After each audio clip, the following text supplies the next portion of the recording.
Matapos silabas ng DILG at PNP ang mga kuha ng barilan sa Senado, ibinigay naman ng Presidential Communications Office ang mga CCTV footage sa pag-alis ni Senators Bato de la Rosa at Robin Padilla matapos ang gulo.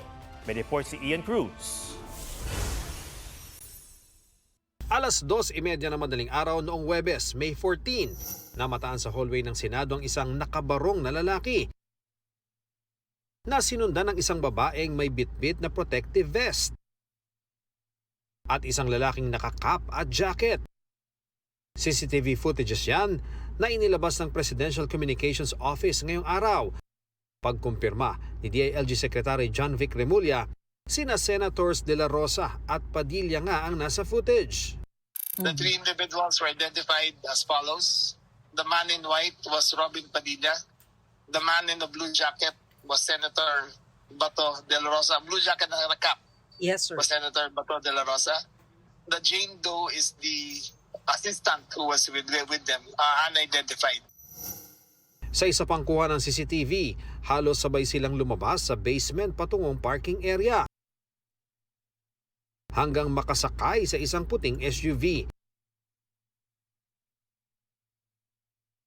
Ito ang SUV na nakuna ng GMA News na palabas ang parking area ng ganong oras. Alam namin kung saan papunta, but right now I cannot tell you. Kung ikukonsidera ito na pagtakas at pag-alis, hindi po natin ito didesisyonan or bibigyan ng judgment.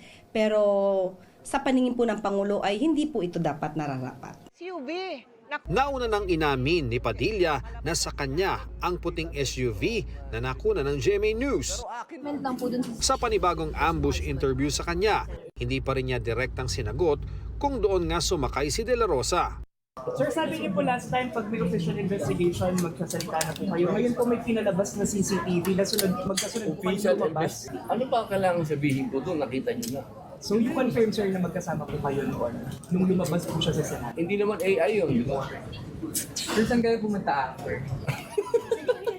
Senator, saan niyo po hinatid si Senator Bato?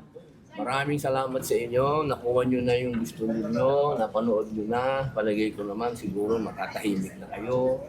Lahat yung tinatanong niyo. Naganap na yung investigasyon. So wala na tayo sigurong dapat pag-usapan. Si suspended acting Senate Sergeant at Arms Mau Aplasca, pinalaga naman ang mga pahayag ni Secretary Remulla na hindi inatake ang Senado. What they did, they spliced the videos and they just selected the videos that will support their narrative.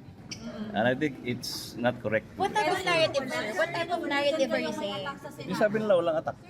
Inihahanda na raw nila ang kompletong video para depensahan ang pag-warning shot niya. Pinabulaanan din ni Aplasca na 3 bala ang pinakawalan niya. Warning shot isa lang.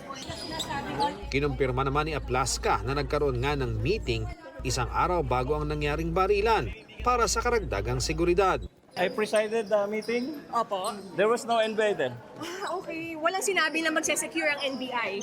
Our meeting is about the impending impeachment, Opo. security preparations.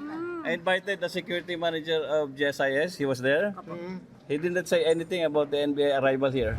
Bunsod nga po ng nangyaring putukan dito sa Senado ay inirekomenda ng Criminal Investigation and Detection Group o CIDG sa Department of Justice ang pagsasampa ng reklamong paglabag sa Private Security Services Industry Act laban kay Aplasca at 2 niyang tauhan.